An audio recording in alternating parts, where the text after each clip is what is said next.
레이디 프랜시스 카팍스의 실종. 코난 도일 지음. 1. 와트슨의 활약. 어느 날 홈즈가 밑도 끝도 없이 이런 말을 꺼냈다. 와트슨, 자네는 요즘 기분이 흐릿해서 여행이라도 하고 싶다고 말했었지? 그래서 하는 말인데 스위스의 로자는 어떤가? 1등 칸의 여비는 귀족급으로 쓸 수 있거든. 굉장한 걸 어떻게 그럴 수가.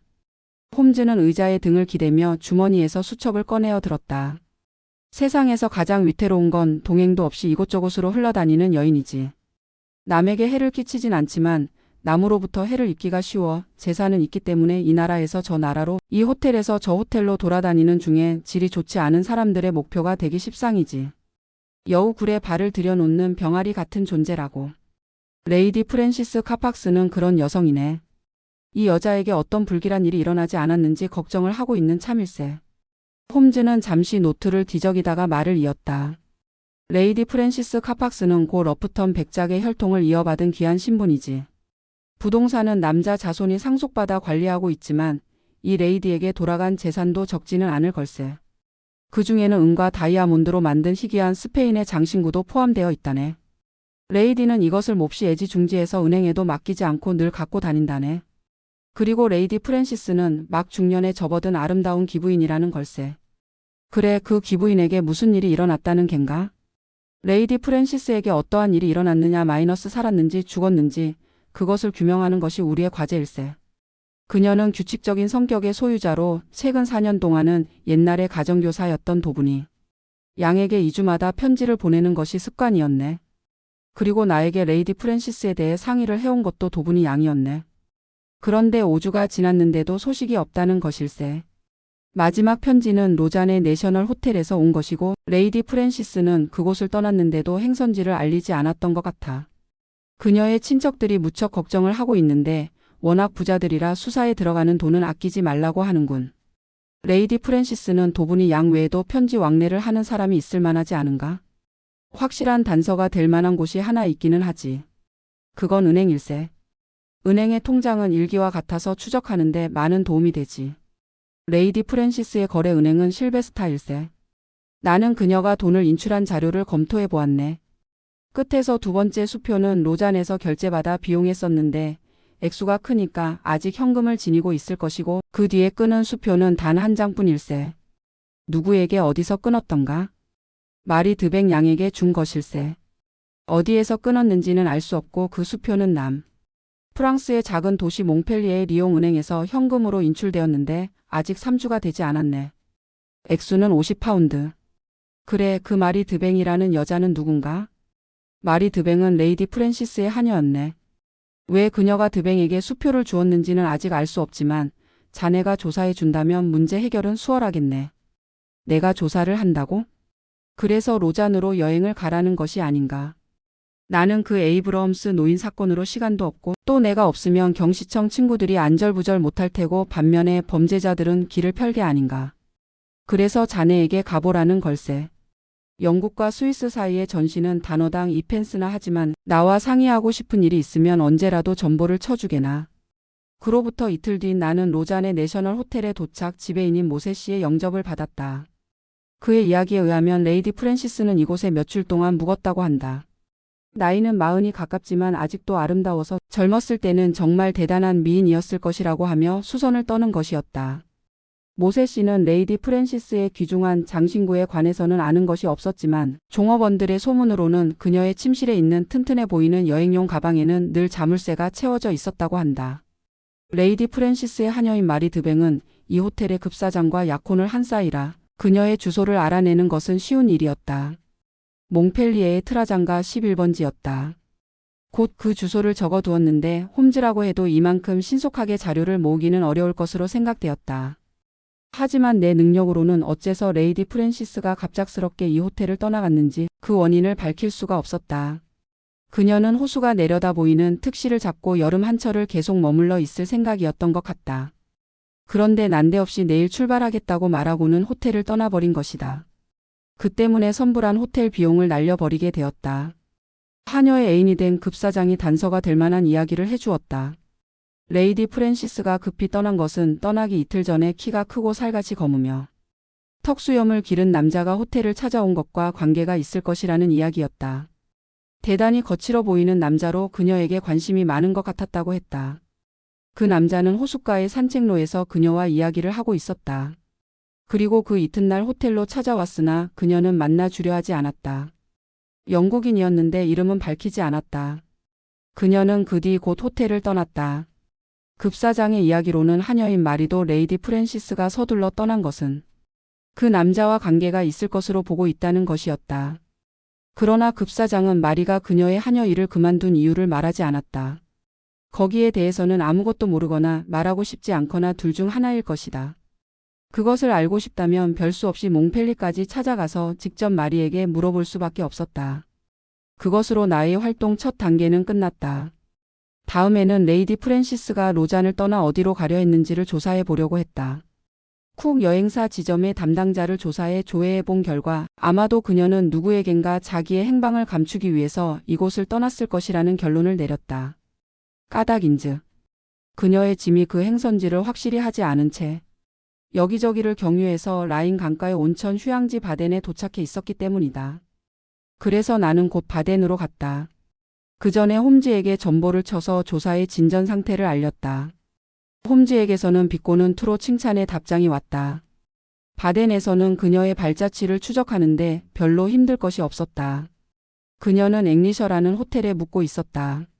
지배인의 설명에 의하면 그녀가 2주가량 묵고 있는 동안 남아메리카에서 온 선교사 슐레징거 박사 내외와 친해졌다고 한다. 외로운 여자에게 흔히 있는 일이지만 그녀는 종교에 몰두함으로써 위로와 격려를 느끼기 시작한 모양이었다.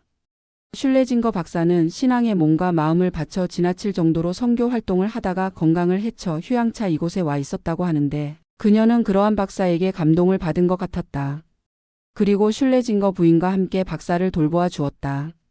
박사는 두 여인의 시중을 받으며 베란다에 놓여있는 안락 의자에 기대어 나날을 보냈다. 마침내 박사는 어느 정도 건강을 회복해서 그 부부는 런던으로 돌아갔는데 그때 레이디 프랜시스도 그들과 동행했다. 그건 정확히 3주 전의 일로 그 뒤로 지배인은 그녀에 관해 아무런 소식도 듣지 못했다는 것이었다. 하녀인 마리의 경우는 그 며칠 전 다른 손님의 하녀들에게 이제 그만두게 되었다고 눈물을 글썽이며 떠났다고 한다. 슐레징거 박사가 출발 전에 일행 모두의 경비를 지불했다는 것이다. 호텔 지배인은 그런 이야기를 하고 난 뒤에 말했다. 레이디 프랜시스 카팍스에 대해 물어오신 분은 당신만이 아닙니다. 열흘쯤 전에도 당신과 같은 일로 여기에 오신 분이 있었습니다. 그 사람이 이름을 말하던가요? 아니요, 하지만 영국인이었습니다. 좀 색다른 분이긴 했습니다만. 나는 홈즈의 추리 방법을 흉내내어 그때까지 알아낸 사실을 이것저것 연결지으며 물었다. 거친 성격의 사람이 아니던가요? 아주 거칠어 보였습니다. 몸집은 크고 까맣게 탄 얼굴에 턱수염을 길렀더군요. 우리를 뛰쳐나온 사자처럼 난폭하게 보여 이야기를 나누기에도 조심스러웠습니다. 안개가 거침에 따라 사람의 모습이 드러나 보이는 것처럼 수수께끼가 차츰 확실해지기 시작했다. 차분한 인품에 신앙심까지 두터워진 레이디 프랜시스는 질이 나쁘고 거친 남자의 집요한 시달림을 받고 있는 것이 틀림없었다. 그녀는 그 남자가 두려웠던 것이다. 그렇지 않고는 로잔에서 도망치지는 않았을 것이다. 사나이는 계속 그녀를 뒤쫓고 있다. 조만간 따라잡을 것이다. 아니, 이미 따라잡았는지도 모른다. 그녀가 친지에게 편지를 보내지 않게 된 것도 그 때문인지 모른다. 그녀와 일행이 된 친절한 슐레징거 박사 내외가 그 남자로부터 그녀를 지켜줄 수 있을까? 이렇게 끈질기게 그녀를 뒤따르는 것으로 보아 그자는 무서운 음모를 품고 있는 것 같다. 나는 그것을 밝혀야 한다. 나는 홈즈에게 편지를 써서 내가 신속하게 이 사건의 대체적인 진상을 파악했다는 것을 알려주었다. 그런데 홈즈는 그 답장으로 뚱딴지 같은 정보를 보내왔다. 마이너스 슐레징거 박사의 왼쪽 귀는 어떤 모양인가? 나는 이 실없는 정보 내용에 약간 화가 치밀었다. 더구나 슐레징거 박사는 바덴에는 없었기에 홈즈의 밑도 끝도 없는 정보 같은 건 묵살하기로 했다. 그리고 레이디 프랜시스의 하녀였던 마리를 만나기 위해 몽펠리에로 향했다. 마리를 찾아내어 그녀가 알고 있는 바를 물어보는 일은 식은 죽 먹기였다. 마리는 충성스러운 여자로 레이디 프랜시스의 밑을 떠난 것은 레이디가 친절한 슐레징거 박사 내외와 일행이 된 것이 마음 든든했거니와 자신도 곧 결혼을 해서 어차피 그녀와는 헤어지게 될 것으로 생각했기 때문이라고 했다. 마리는 약간 당혹스러운 얼굴로 털어놓았다. 레이디 프랜시스는 바덴에 머무르는 동안 저에 대해서 못마땅한 기색을 보이기 시작하셨는데 한 번은 저의 신용을 의심하는 투의 말씀을 하시기도 했습니다. 하지만 그런 일이 있었기에 그만두겠다는 말을 올리기가 수월했어요. 레이디 프랜시스는 헤어질 때 결혼 비용에 보태 쓰라고 50파운드짜리 수표를 끊어주셨습니다. 한편 마리 역시 나와 마찬가지로 그 정체 모를 영국인을 수상하게 생각하는 모양인지 이런 말을 했다. 호숫가의 산책로에서 그 남자가 억지로 레이디 프랜시스의 손목을 잡는 것을 제 눈으로 보았어요. 난폭하고 무서운 사람이에요. 레이디 프랜시스가 슐레 증거 내외분과 함께 런던으로 가는 것을 승낙하신 것도 그 남자를 두려워했기 때문이라고 생각합니다. 레이디 프랜시스는 저에게 그런 말씀은 한마디도 하지 않았지만 늘 불안하고 초조한 생활을 하신 것은 확실합니다. 마리는 거기까지 이야기를 하다 말고 벌떡 의자에서 일어나서 놀라움과 두려움으로 얼굴이 굳어지며 외쳤다. 어머, 그 악당이 나타났어요. 저 사람이 바로 그 남자예요. 활짝 열린 거실의 창밖을 내다보니 검은 턱수염을 기르고 살같이 검은 거한이 거리를 천천히 걸어오며 집집마다 그 번호표를 두리번거리고 있었다. 그 역시 나와 마찬가지로 마리의 집을 찾고 있는 것이 분명했다. 나는 앞뒤를 가릴 시간도 없이 달려나가 그를 불러 세웠다. 당신은 영국인이지요? 남자는 험악한 얼굴이 되어 말했다. 그게 어떻다는 게요? 이름을 말해 주시겠소? 남자는 깨끗이 거절했다. 못하겠는데. 나는 단도직입적으로 물었다. 레이디 프랜시스 카팍스는 어디 계시오? 남자는 놀란 눈으로 나를 바라보았다. 나는 물고 늘어졌다. 그녀를 어떻게 했소? 왜 뒤를 따라다니는 것이오? 순간 남자는 호랑이처럼 덤벼들었다. 나도 싸움에는 어느 정도 자신이 있었지만 상대방은 강철과도 같은 힘을 갖고 있어서 나는 순식간에 목이 눌려 하늘이 노래지는 것을 느꼈다. 그때 길 건너 선술집에서 작업복을 입고 수염이 무성한 노동자 하나가 곤봉을 들고 달려와서는 남자의 어깨를 내리쳤다. 그 틈에 나는 급히 그의 손에서 빠져나왔다. 그러자 화가 머리끝까지 난 그는 다시 나에게 덤벼들 것인지를 잠시 망설이며 생각하는 듯하더니 으르렁거리며 방금 내가 나온 마리의 집 쪽으로 걸어가 버렸다. 나는 옷에 먼지를 털며 내 곁에 서 있는 은인에게 감사의 말을 하려고 돌아섰다. 그러자 노동자가 먼저 입을 열었다. 허 와트슨. 꼴이 말이 아니로군. 오늘 밤에 급행열차로 나와 함께 런던으로 돌아가는 게 신상에 좋을 것 같구먼. 노동자는 홈즈가 변장한 모습이었다. 그로부터 1시간가량 지난 뒤 홈즈는 평상시의 옷으로 갈아입고 호텔의 내 방에 앉아 있었다. 홈즈는 자기가 갑자기 적절한 순간에 나타난 이유를 간단히 설명했다. 홈즈는 런던에서 하던 바쁜 일을 대충 마무리 짓고 내가 바덴에서 몽펠리에로 갈 것을 예상하고는 한 걸음 먼저 이곳에 와서 노동자로 변장하고 선술집에서 내가 나타나기를 기다리고 있었다는 것이다. 홈즈가 말했다. 지금 현재까지 자네는 가능한 한도의 실패라는 것은 모조리 저질러 온 셈일세. 자네의 그 수사라는 것은 어디에 가든 소동만 일으켰지. 아무것도 성과가 없지 않은가. 나는 심통이 나서 말했다. 자네라고 해도 아마 이 이상 잘할 순 없었을 걸세. 아마는 덤이라고. 나는 실제로 멋진 성과를 올렸으니까. 그런데 이 호텔에는 필립 그린이라는 귀족이 한 분 묵고 있네. 그분으로부터 보다 확실한 단서를 얻을 수 있을 걸세. 그때 보이가 명함 한 장을 들고 들어왔다. 그리고 그 뒤를 따라 몸집이 큰 남자가 나타났는데 놀랍게도 아까 나를 목 졸라 죽이려던 그 남자였다. 그도 나를 보고 놀란 모양이었다. 이게 어찌된 일입니까, 홈즈 씨? 편지를 받고 찾아왔습니다만 이분이 사건과 어떤 관계라도? 이 사람은 나의 오랜 친구인 와트슨 박사입니다. 이번 사건에도 협력하고 있지요. 정체 모를 그 남자는 검게 탄 큰 손을 내밀어 사과했다. 어디 다치신 데는 없는지요? 선생께서 내가 레이디 프랜시스를 못 살게. 군다는 투로 말씀하기에 그만 화가 나서. 사실 요즘에 나는 무슨 행동을 해야 하는지 나 자신도 모르는 상태입니다. 내 신경은 마치 전류가 흐르는 전선처럼 곤두서 있습니다. 어떻게 해서 일이 이렇게 돌아가는지도 알 수가 없습니다. 그려. 무엇보다도 홈즈 씨. 도대체 어떻게 해서 나에 관해서 아셨습니까? 레이디 프랜시스의 가정교사였던 도분이 양을 통해서입니다. 아, 그 수잔 도분이 할멈 말입니까? 예, 잘 알고 있지요. 그분도 당신에 관해 잘 알고 있더군요. 옛날 당신이 미국에 건너가기 전의 일부터 말입니다. 어허, 당신은 나의 신상 문제에 관해서 환히 조사를 끝낸 모양이군요. 그렇다면 뭘 숨기겠습니까? 나만큼 레이디 프랜시스를 진정으로 사랑한 사람도 없을 것이라고 단언할 수 있습니다. 내가 멧돼지처럼 괄괄한 성격의 젊은이였다는 것은 인정합니다. 그리고 그녀는 비단결처럼 고운 마음씨의 소유자라 나와 같은 거친 녀석에겐 견디기 어려웠겠지요. 그래서 처녀 시절에 그녀는 가끔 울기도 했습니다. 마침내 프랜시스는 나와는 이야기도 하려 들지 않았습니다. 그래서 나는 홧김에 미국으로 건너갔지요. 그러나 프랜시스 역시 나를 깊이 사랑했기에 끝내 독신을 지키고 살아왔다는 것을 나는 알고 있습니다. 나는 그동안 나이도 먹고 미국 오하이오주에서 사업에 성공하자 차분한 마음으로 생각했습니다. 프랜시스를 찾아내어 그녀의 마음을 돌이켜 봐야겠다고. 그리고 마침내 로잔에서 프랜시스를 만나 어떻게든 설득해 보려고 했습니다. 그녀의 마음이 움직이는 것 같았습니다. 그런데 어떻게 된 일인지 다시 마음의 문을 닫고서 두 번째 찾아갔을 때는 행방도 알리지 않고 떠나고 없는 것이었습니다. 그래서 바덴까지 찾아가 허탕을 치고 수소문 끝에 프랜시스의 하녀였던 아가씨가 이곳에 산다는 것을 알아냈던 것입니다. 하지만 길거리에서 벼랑간 와트슨 박사가 모욕적인 말을 하기에 옛날의 성격이 되살아나 그런 추태를 보이고 말았지요.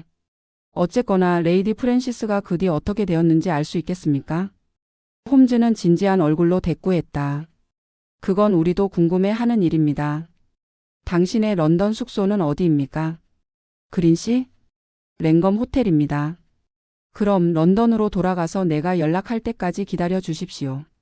나로서는 레이디 프랜시스의 안전을 위하여 가능한 일은 다 할 겁니다. 지금 현재로서는 그 이상의 말은 할 것이 없습니다. 연락을 위해 이 명함을 드리겠습니다. 자, 와트슨. 자네도 짐을 챙겨 떠날 준비를 해주게. 나는 하숙집 허드슨 부인에게 전보를 치고 오겠네. 내일 7시 반쯤 허기가 져서 백가죽이 등에 닿아서 돌아갈 테니까 식사를 장만해 놓으라고 말일세. 이 선교사의 귀.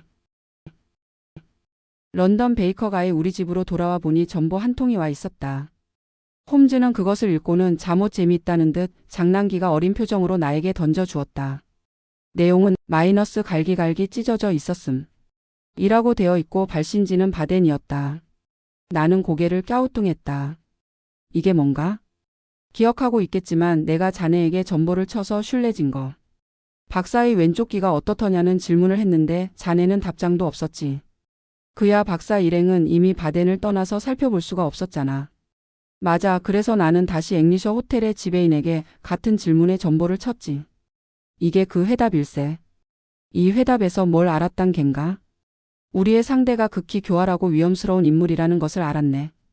남미에서 왔다는 선교사 슐레징거 박사란 예수파는 피터스라는 바로 그 작자일세. 이 남자는 호주에서 손꼽히는 악당으로 알려져 있네. 마음이 약하거나 신앙심이 깊은 독신녀를 상대로 사기를 치는데 프레이저라는 여자가 그 조수 노릇을 하고 있네. 이번 사건에 선교사가 등장했다고 하기에 감이 잡히더군. 그래서 그의 특징인 왼쪽 귀의 모습을 물어본 것인데 너덜거리는 귀라니까 이제 확증을 잡았네. 귀가 그렇게 된 것은 술집에서 행패를 부리다가 술집 아가씨가 물어뜯어서 그런 꼴이 되었다더군. 레이디 프랜시스가 이런 악당의 손에 걸려든 이상 마음을 못 놓겠는걸. 그녀는 이미 살해되었거나 아니면 어딘가에 갇힌 상태이기에 도분이 양을 비롯한 친지들에게 편지 한 통 보내지 못하고 있는 것이 분명하네. 현재 런던에 있겠지만 그 은신처는 알 길이 없고. 하여간 허드슨 부인의 특별 요리를 배불리 먹고 나서 찾아 나서 보세. 경시청의 레스트레이드 경감에게도 알려주고. 수백만 명이 들끓는 런던에 섞여 들어온 세 사람을 찾아낸다는 것은 사실 쉬운 일이 아니었다. 여러 갈래로 수소문을 해봤지만 알 길이 없었고 슐레징거가 출입할 만한 장소는 이잡듯 뒤져보았으나 허사였다. 초조한 나날이 일주일가량 흐른 어느 날 갑자기 한 줄기 빛이 보이기 시작했다. 웨스트민스터로에 있는 보빙턴 전당포에 옛 스페인 양식의 은과 다이아몬드로 된 목걸이가 들어온 것이다. 저당을 잡힌 사람은 목사 차림에 체구가 크고 수염이 없는 남자였다는데 장부에 적힌 주소와 이름은 가짜였다. 귀가 잘 보이지 않았다고 하나 인상으로 보아 슐레징거가 틀림없었다. 필립 그린은 레이디 프랜시스가 걱정이 되어 그동안 3번이나 홈즈를 찾아왔었다. 그 3번째는 그러한 새로운 사실을 알아낸 지 1시간도 안 되어서였다. 그린 씨의 그 큰 몸집에 걸친 옷이 헐렁해 보였다. 근심 걱정으로 살이 빠진 것이다. 홈즈는 그린과 얼굴을 대하기가 무섭게 말했다. 놈은 레이디 프랜시스의 보석들을 전당포에 내놓기 시작했습니다. 손을 쓸 때가 왔습니다. 내가 할 일은? 그들은 당신을 모르고 있겠지요. 얼굴을 마주친 일이 없으니까요. 놈은 또 어느 전당포에든 나타날 것입니다. 그럴 경우 우리는 놈을 물고 늘어져야 합니다. 하지만 돈을 후하게 쳐주었고 까다로운 질문도 하지 않았다니까. 돈이 궁하면 다시 보빙턴 전당포로 찾아올 겁니다. 전당포 주인에게는 내가 편지를 써서 당신이 전당포 안에 잠복해 있을 수 있도록 부탁해 두겠으니 그자가 나타나거든 뒤를 밟으십시오. 하지만 경솔한 짓은 절대 삼가십시오. 특히 폭력을 쓰면 이를 그르치게 됩니다. 은신처만 알아내고는 곧장 이리로 오십시오.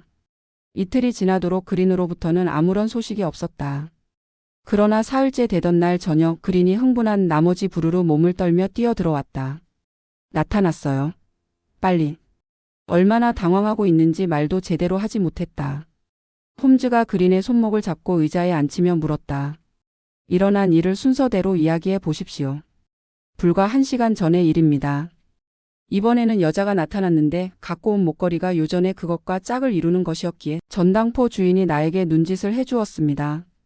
여자는 키가 크고 얼굴이 푸르며 족제비같이 작은 눈을 가지고 있었습니다. 홈즈가 고개를 끄덕였다. 바로 그 여자입니다. 여자가 전당포를 나서자 곧 뒤를 밟았습니다. 여자는 캐싱턴 로를 지나 어느 가게로 들어가던군요.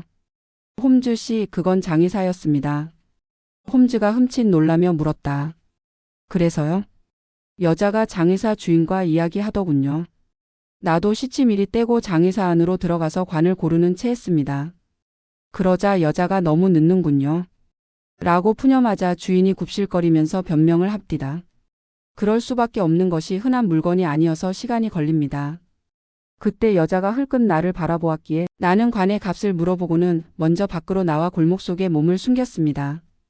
여자는 경계를 하기 시작한 모양인지 그곳을 나오자 주위를 둘러보고는 지나가던 마차에 올라탔습니다. 나도 늦을세라 마차를 집어타고 그 뒤를 밟았지요. 여자는 브릭스턴 로의 폴트니 광장 36번지에서 내렸습니다.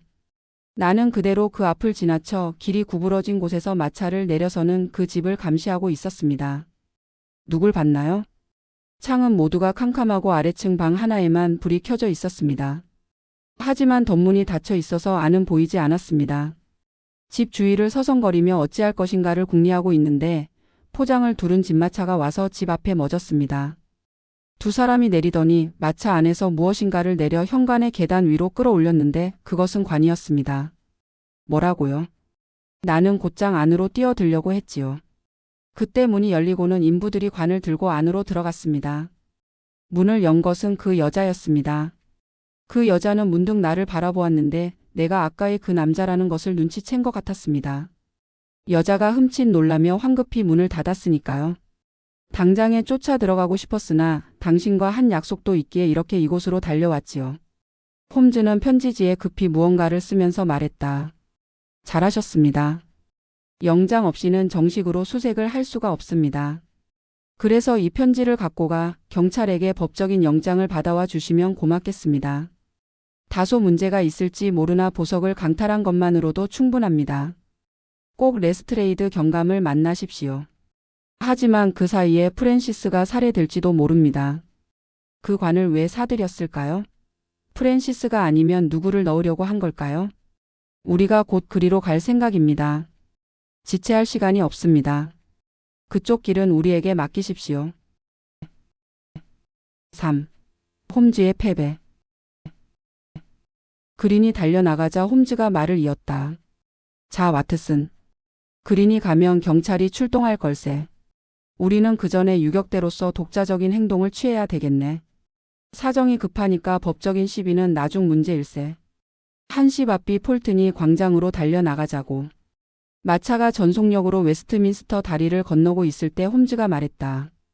피터스는 자기 특기인 선교사로 가장 레이디 프랜시스의 마음을 사로잡은 뒤 교묘하게 속임수를 써서 충직한 하녀 마리를 해고시키게 하고는 레이디 프랜시스를 런던으로 유인하여 미리 얻어놓은 그 집으로 끌어들인 것일세. 그리고 나서 태도를 바꿔 그녀의 귀금속을 빼앗았을 테지. 피터스는 누군가가 그녀의 운명을 걱정하고 뒤쫓고 있으리라고는 생각지 않았기에 장신구를 팔아도 아직은 위험이 없을 것으로 생각했던 모양이야. 레이디 프랜시스를 놔주면 물론 그 길로 고발당할 테니까 그럴 가능성은 없네. 그렇다고 언제까지나 붙잡아 둘 수도 없는 일이지. 그래서 그 유일한 해결 방법은 죽이는 일일세. 틀림없는 이야기야. 여기에서 또 하나 다른 추리를 해보세. 두 개의 판이한 생각을 따라가 보면 어디선가 교차하는 점에 도달할 수도 있거든. 그래서 그녀가 아니라 관의 일에서 출발하여 거꾸로 생각해보세. 관을 구입한 것으로 보아 레이디 프랜시스가 이미 죽었다고 볼 수도 있네. 그렇다면 그 시체를 다루는 데 있어 사망 증명서나 매장 허가증을 갖춘 정정당당한 것이 되니 좀 이상하지 않은가. 뒷마당이라도 파서 몰래 묻어버릴 텐데 말이야. 그렇다면 그들은 의사를 속여 자연사로 보이게 하는 방법 마이너스 예를 들어 특수한 독약 등으로 그녀를 죽였을 걸세. 그렇다고 의사가 그렇게 호락호락 넘어갈까? 일당이 아니고서야. 사망 진단서를 위조한 것은 아닐까? 그럴 가능성도 있지. 하지만 그럴 것 같지는 않네. 와트슨. 참 저기에 그 장의사가 있군.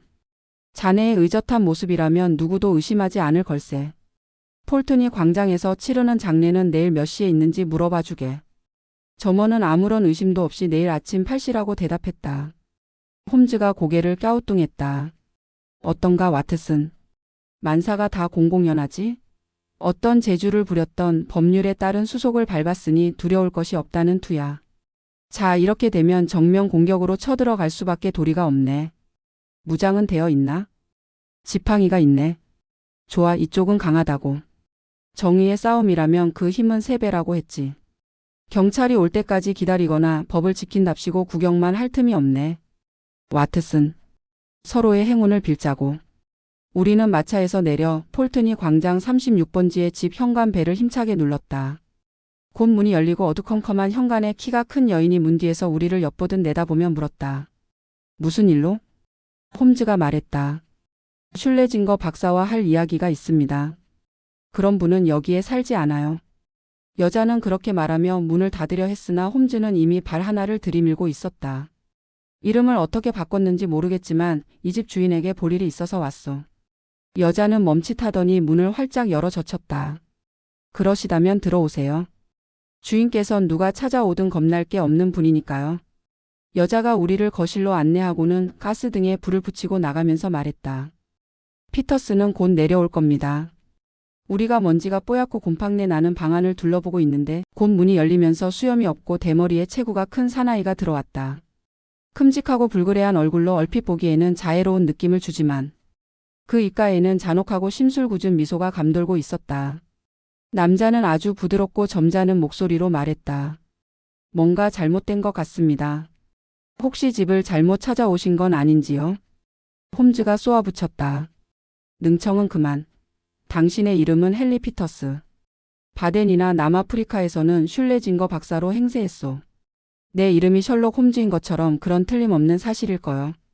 피터스는 찔끔해서 홈즈의 얼굴을 뚫어지게 바라보더니 마음을 가다듬고 나서 역습을 해왔다. 당신의 이름을 들었다고 해서 겁을 낼 일이 있나요, 홈즈 씨? 양심의 가책을 받을 일이 없을 바에야 말이 왜다. 그래, 내 집에는 무슨 볼 일이 있어서 오셨소? 레이디 프랜시스 카팍스를 어떻게 했는지 알고 싶소. 그녀를 바덴에서 데리고 왔을 텐데. 피터스는 차갑게 대답했다. 그 여자가 어디에 있는지는 오히려 내가 물어보고 싶소이다. 100파운드에 가까운 빚을 지고는 전당포에서도 거들떠보지도 않는 싸구려 목걸이를 2개 맡기고 갔으니까 바덴에서는 나와 집사람에게 몹시 친절히 대하고 런던까지도 따라오기에 숙박료와 여비까지도 내가 부담해 주었는데 배은망덕하게도 런던에 도착하자마자 목걸이 2개를 놔두고 행방을 감추었다 이겁니다. 그러니 그 여자를 찾아주면 고맙겠소. 홈즈 씨. 부탁하지 않아도 찾아낼 거요. 우선 이 집안에서부터 찾아봅시다. 수색 영장은 가지고 계신가? 홈즈는 주머니에서 권총을 반쯤 내보였다. 진짜 영장이 도착하기까지 이걸로 대신하겠소. 강도 흉내를 내는구먼. 홈즈가 재미있다는 듯이 말을 받았다. 탐정이 강도짓을 하면 그 솜씨가 보통은 넘겠지. 자, 와트슨. 시작하세. 피터스가 문을 막아서며 안에다 대고 소리를 질렀다. 경찰을 불러 애니. 여자가 밖으로 달려나가는 소리가 들렸다. 홈즈가 말했다. 서둘자고 와트슨. 피터스 방해를 했다가는 다쳐. 이 집에 들여놓은 관은 어디 있지? 관은 왜? 시체가 들어있다. 그 시체를 봐야겠어. 못하겠다면? 그럼 강제로라도 볼 수밖에. 홈즈는 피터스의 거구를 밀어 젖히고 홀 쪽으로 들어갔다. 홀 안은 가구도 없이 텅 비어 있었으나 반쯤 열린 문이 있어서 그곳으로 들어가 보니 대형 테이블 위에 관이 올려져 있었다. 홈즈는 가스등에 불빛을 올리고서 지체 없이 관 뚜껑을 열었다. 그러나 관 속에 누워있는 것은 유난히 작은 시체였다. 그것도 나이가 들고 주름살 투성이에 높아였던 것이다. 레이디 프랜시스가 그동안 아무리 시달림을 받았다 해도 이렇게까지 비쩍 마른 주먹만한 시체로 변할 수는 없을 것이다. 홈즈의 얼굴에는 놀라움과 함께 안도의 그림자가 스쳤다. 다행이다. 노파의 시체야. 뒤따라 들어온 피터스가 비꼬듯 말했다. 원숭이가 나무에서 떨어졌습니다. 그려 홈즈 씨. 이 노파는 누구지? 꼭 알고 싶다면 말해드리지. 이건 아내 유모였던 할멈인데 이름은 로즈 스펜더. 브릭스턴 양로원에 있는 것을 이리로 모셔다가 퍼뱅크 교회 주택지 13번지의 호선 박사의 치료를 받게 해줬지. 그러나 여기에 온 지 사흘 만에 죽었는데 사망 진단서에는 노쇠에 의한 자연사로 나왔으니 설마 내가 때려 죽였다고 억지를 쓰지는 않으시겠지. 그래서 켄싱턴가의 스팀슨 장의사에게 부탁해서 장례식을 치르기로 했는데 그게 내일 아침 8시. 이래도 더 할 말이 있소이까 홈즈 씨? 짚어도 아주 크게 짚었으니 이제 그만 항복하시지 그래. 레이디 프랜시스 카팍스가 누워 있을 것으로 지레짐작하고 뚜껑을 열어보니 90살 노파라. 흐흐. 입을 해벌린 당신의 얼굴을 사진으로 찍어두면 볼만하겠는걸. 홈즈는 비웃는 피터스의 독설에 태연한 체하고는 있었지만 움켜진 두 주먹이 부르르 떨리는 것으로 보아 분을 사귀고 있는 것이 분명했다. 이 집안을 샅샅이 뒤져보겠어. 그래도 더 설치겠다는 건가. 피터스가 맞서는 순간 복도에서 여자의 말소리가 들리고 어지러운 발자국 소리가 울렸다. 설치다니 누구 마음대로 마이너스 경찰관들 이리로 오십시오. 이 사람들이 강제로 밀고 들어와서 행패를 부립니다. 어서 쫓아내 주십시오. 입구에는 경사와 경관이 서 있었다. 홈즈가 명함을 내보였다. 이것이 나의 주소와 이름입니다. 이분은 와트슨 박사. 경사가 말했다. 뜻밖입니다. 홈즈 씨. 성함은 익히 들었습니다. 하지만 영장 없이는 가택 침입이 되니 더 이상 이곳에 머무를 수는 없습니다. 그건 나도 잘 압니다. 피터스가 끼어들었다. 체포해야 합니다. 경사가 위엄을 갖추고 대답했다. 이분을 체포할 필요가 생기면 틀림없이 체포할 겁니다. 하여간 홈즈 씨 일단은 이 집에서 물러나셔야겠습니다. 별 수 없군. 와트슨. 밖으로 나가세. 곧 우리는 거리로 나왔다. 홈즈는 냉정을 되찾고 있었으나 나는 속이 끓어올랐다. 경사가 뒤따라 나오면서 말했다. 실례가 많았습니다. 홈즈 씨. 그러나 법규상 어쩔 수가 없습니다. 알고 있습니다. 경찰관으로서는 그럴 수밖에 없겠지요. 아시면서도 그러셨을 때는 충분한 이유가 있을 텐데 혹시 제가 도와드릴 일은? 어떤 기부인이 행방불명되었습니다. 그 부인이 저 집에 갇혀 있는 것으로 압니다. 곧 영장이 나올 것 같은데. 저 집을 감시하겠습니다. 무슨 일이 있으면 알려드리지요. 그때가 아직 초저녁이었기에 우리는 좀 더 수사를 계속하기로 했다. 우선 마차를 달려 브릭스턴에 있는 시립 양로원으로 가보았으나 며칠 전에 어떤 자비로운 부부가 찾아와서 임종이 가까운 노파 하나를 유모라고 하며 데려간 일이 있었다는 사실을 확인했을 뿐이었다. 다음 차례는 의사였다. 그의 이야기에 의하면 왕진을 청해왔기에 가보니 노쇠하여 죽어가는 노파가 있었고 곧 숨을 거두었기에 정식으로 사망 진단서를 써주었다는 것이다. 내가 보장합니다만 그건 자연사였지. 독살과 같은 범죄의 흔적은 없었습니다. 다만 그렇게 큰 집에 하인도 없고 가구도 없는 것이 썰렁했다는 점이 좀. 의사에게서는 더 이상 아무것도 알아낼 수가 없었다. 마지막으로 우리가 간 곳은 경시청이었다. 수색 영장은 수속 문제가 있어서 아무래도 늦어진다는 것이었다. 장관의 서명이 내일 아침이 되어야 떨어지므로 구시경 경시청에 와서 레스트레이드 경감과 함께 영장을 가지고 현장으로 갈 수밖에 없다고 했다. 그렇게 해서 그날 일은 끝났는데 한밤중에 가까운 시각에 그 경사가 찾아와서 피터스의 집 창문 틈으로 불빛이 이리저리 움직이는 것은 보았지만 집으로 들어간 사람도 집에서 나온 사람도 없었다고 알려주었다. 하지만 우리는 꾹 참고 날이 밝기를 기다릴 수밖에 없었다. 4. 위기일발. 홈즈는 초조감 때문인지 한숨도 잠을 이루지 못했다. 내가 침실로 가려 했을 때 그는 이맛살을 찌푸리고는 가늘고 긴 신경질적인 손가락으로 탁자를 두드리며 담배 연기에 휩싸여 있었다. 이 사건에 대하여 이것저것 생각을 하고 있는 것 같았다. 그리고 그 뒤에도 홈즈가 방 안을 서성거리는 발소리가 간간히 들렸다. 아침이 되어 내가 막 잠에서 깨어났을 때 얼굴이 창백하고 눈이 움푹 팬 것으로 보아 뜬 눈으로 밤을 지새운 것이 분명했다. 그는 숨 가쁘게 물었다. 장례식이 몇 시였지? 8시라고 했지 아마. 지금은 7시 20분일세. 큰일 났어. 서둘러야 해. 레이디 프랜시스의 생사가 달린 일이라고. 때가 늦는다면 나는 스스로를 용서하지 못할 것일세. 그로부터 5분도 못 되어 우리가 잡아탄 마차는 베이커가를 질주해 나갔다. 마부를 재촉하고 또 재촉했지만 의사당의 시계탑 앞을 지날 때 시계는 25분 전 8시를 가리키고 있었고 브릭스턴 로를 달리고 있을 때는 8시를 알리는 종소리가 들렸다. 하지만 늦은 것은 우리만이 아니었다. 8시에서 10분이 지났는데도 영구차는 아직 현관 앞에 서 있었다. 그리고 우리가 탄 마차의 말이 흰 거품을 물고 멎었을 때에야 세 사람의 인부가 둘러맨 관이 입구에 나타난 것이다. 홈즈가 달려가 그 앞을 막아섰다. 앞에 선 인부에게 홈즈가 소리쳤다. 관을 갖고 다시 들어가. 뒤따라 나오던 피터스가 크고 불그레한 얼굴에 핏대를 세우고 미친 듯 소리쳤다. 무슨 소리 하는 거야? 다시 한번 묻겠는데 영장이 있는가? 영장은 곧 발부된다. 영장이 올 때까지 관은 집 밖으로 나갈 수 없다. 홈즈의 엄숙한 말투에 인부들은 주춤했다. 피터스는 갑자기 집 안으로 달려들어갔고 관이 다시 탁자 위에 놓여지자 홈즈가 외쳤다. 서두르게 와트슨.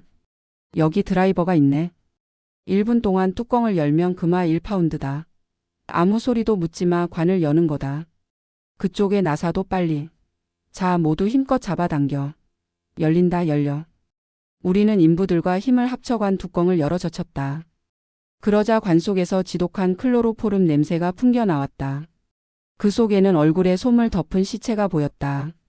마취제 클로로포름을 적신 솜이 분명했다. 홈즈가 솜을 걷어내자 아름답고 품이 있는 여인의 얼굴이 대리석 조각처럼 나타났다. 홈즈는 지체 없이 여자를 안아 올렸다. 죽은 건 아닌가 와트슨? 이미 때가 늦은 건 아니지? 이미 때가 늦어 도저히 살아날 가망이 없어 보였다. 레이디 프랜시스는 클로로포름의 도끼에 심장이 마비되어 숨을 돌릴 가망이 없어 보였던 것이다. 하지만 나는 온갖 수단을 다 동원했다. 인공호흡을 하고 에테르 주사를 놓는 등 분주히 손을 쓰자 힘이 하나마 심장에 고동이 느껴졌다. 눈꺼풀이 바르르 떨리더니 입가에 댄 손거울에 흐릿하게 김이 서렸다 숨을 쉬기 시작했다는 증거였다. 그때 밖에 마차가 멎는 소리가 나자 홈즈가 급히 창가로 갔다. 레스트레이드가 영장을 가지고 왔네. 하지만 티터스는 이 북새통에 도망쳤을걸. 그리고 레이디 프랜시스를 돌보는 일이라면 우리보다 자격이 월등한 사람이 함께 나타났다네. 복도를 성큼성큼 걸어오는 그린의 육중한 모습이 보였다. 홈즈가 농담을 섞어 말했다. 어서 오시오. 그린 씨 레이디 프랜시스를 모셔가시기에는 좋은 날씨입니다. 그리고 이 장례식은 그대로 진행하기로 합시다. 관 속에는 의지할 데 없는 할머니의 시체가 있습니다. 그날 저녁 홈즈가 말했다. 아무리 뛰어난 머리라도 때로는 구름이 끼기도 하며 실패는 어떤 인간에게도 있기 마련이지. 하지만 그것을 깨닫고 잘못을 바로 잡는 사람이야말로 현명한 것일세. 간밤에는 밤새도록 무엇인가 소홀히 한 점이 없었는지 생각해 보았네. 그러다가 갑자기 새벽이 다 되어서야 어떤 생각이 떠오르더군. 그것은 장의사 주인이 피터스의 아내인지 비서에게 했다는 말을 그린이 엿들은 내용이었네. 그럴 수밖에 없는 것이 흔한 물건이 아니라서 시간이 걸립니다. 라는 변명이었는데 흔한 물건이 아니고 시간이 걸린다면 특별하게 관을 만들어 달라고 주문했다는 것이 되지 않겠나? 무슨 이유일까? 나는 번개처럼 머릿속에 우리가 피터스의 집에서 본 관을 그려보았네. 조망만 한 할머니를 넣기에는 관이 너무 깊게 만들어져 있었던 것일세. 또 하나의 시체를 넣기 위해서였단 말이야. 사망 진단서 한 통으로 두 사람을 매장시킬 수 있는 교묘한 방법이지. 8시가 지나면 레이디 프랜시스는 마취된 상태로 매장될 운명이었던 것일세. 다행히 그녀는 살아날 수가 있었지. 내가 아는 한 그들은 선교사의 탈을 써서 그런지 직접 손에 피를 묻히는 살인을 하는 일은 없네. 그들은 그녀를 영원한 행방불명 상태로 땅에 묻는 것으로 족했던 것일세. 그동안 그녀는 어느 골방에 감금되어 있었겠지.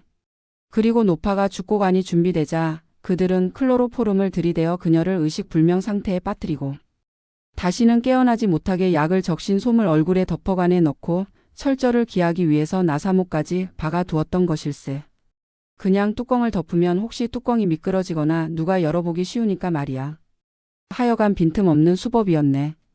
와트슨 범죄 기록상으로도 이런 경우는 드물지. 현재 레스트레이드 경감이 그들이 뒤를 쫓고는 있지만 무사히 빠져나갈 수만 있다면 그 일당은 앞으로 보다 교묘한 범죄를 계획할 걸세. 끝.